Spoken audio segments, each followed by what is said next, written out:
Other than finding the result of cross product between two vectors, there are a couple of geometry application to the cross product as well.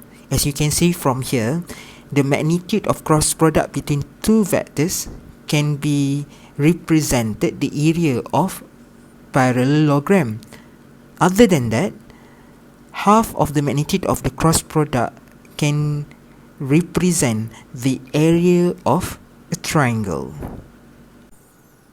From geometric point of view, we have the formula such as the magnitude of cross product between two vectors is equal to the multiplication between the magnitude of each vector times sine theta. So in this example, the information are given such as the area or the magnitude of each vectors, such as vector A is equal to 2, the magnitude of vector B is equal to 3, and at the same time the angle produced between two vectors is given as pi over 6. So when we try to solve this problem, you have to recall the formulas, as since the question asks us to determine the magnitude of the cross product between these two vectors. So in this case, I'm going to manipulate whatever I have in the information, and then I'm going to substitute it into whatever I have in the right hand side. So in this case, I will have 2 times 3 times sine pi over 6. So my answer is very simple, which is 3.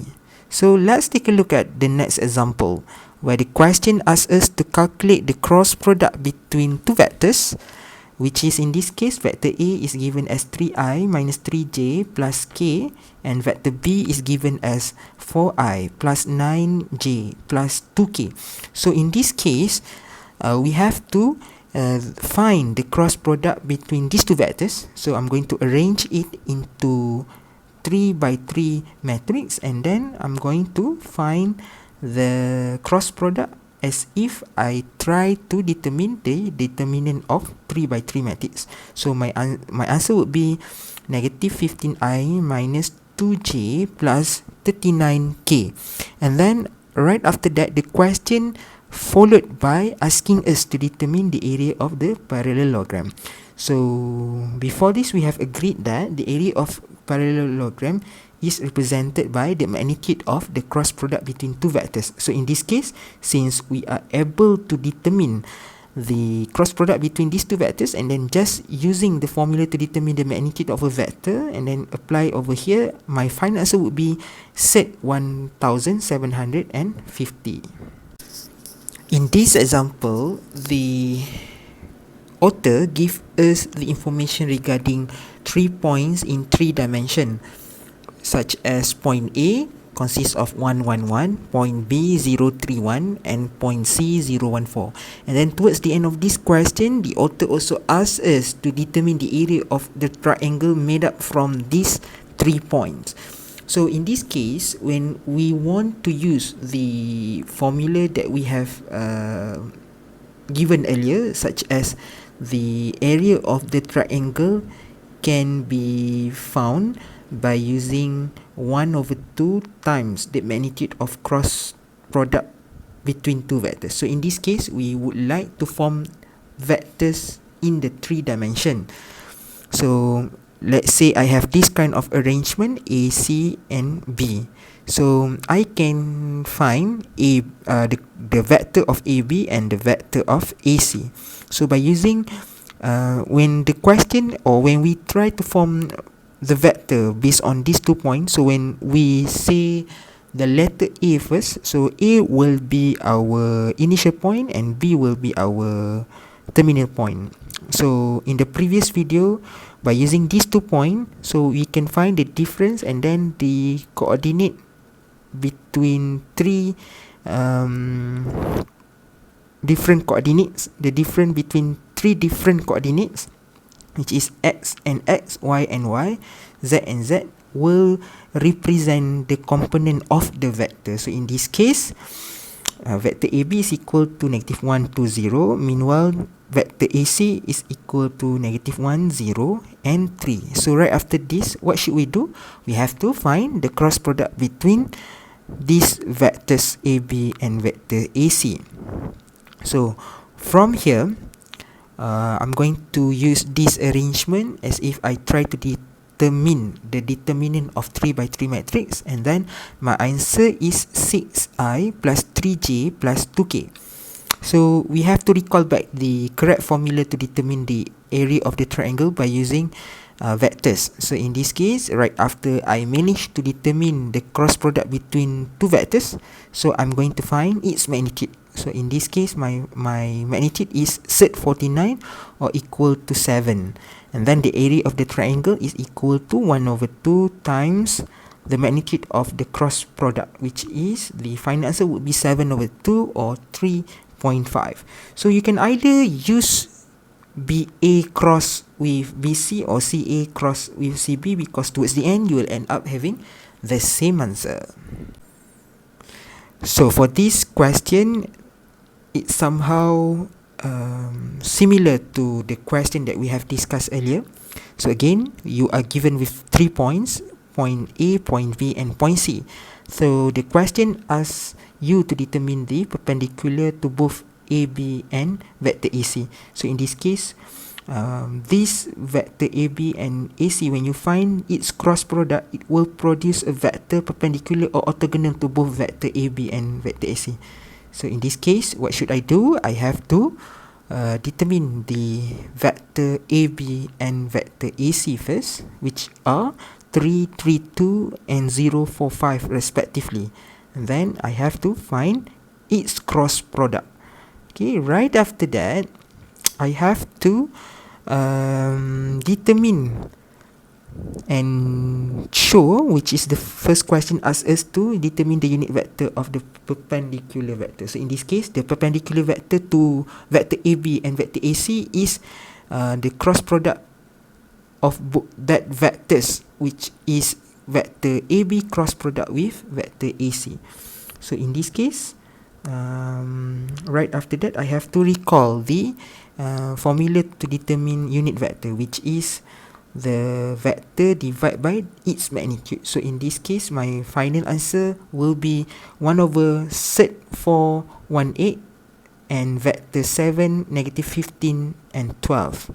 And towards the end, the question also asks us to determine the area of the triangle. So obviously, we will use the formula 1 over 2 times the magnitude of the cross product AB and vector AC. So in this case, the answer is very obvious, which is set 418 divided by 2. Okay, this question is rather different than the previous two examples, which is you have been given with this illustration that represent a cube with side 10 cm. And then the first question asks us to determine the vector OF and vector OG in terms of I, J and K. So right now, in order to determine vector OF, so I'm going to apply the triangle law of vector addition, which is vector OA plus vector AF. So in this case, we have, as you can see from the illustration, vector OA is along positive x-axis, and since it has been described, this cube will have side 10 cm. Therefore, OA will be 10i, and then AF, obviously, since it is along z-axis positive, I will get 10k. And then right after that, the question also asks us to determine the vector OG. Vector OG can be obtained by using one of these expression, which is vector OB plus vector BG. Vector BG is as simple as 10k, because BG somehow lies along or parallel to z-axis, therefore 10k. But vector OB can be obtained by having this expression, which is vector OA plus vector AB. And again, vector OA is vector that lies on x-axis, so it is as simple as 10i. Meanwhile, AB is vector parallel to y-axis, positive y-axis, so I will get plus 10j.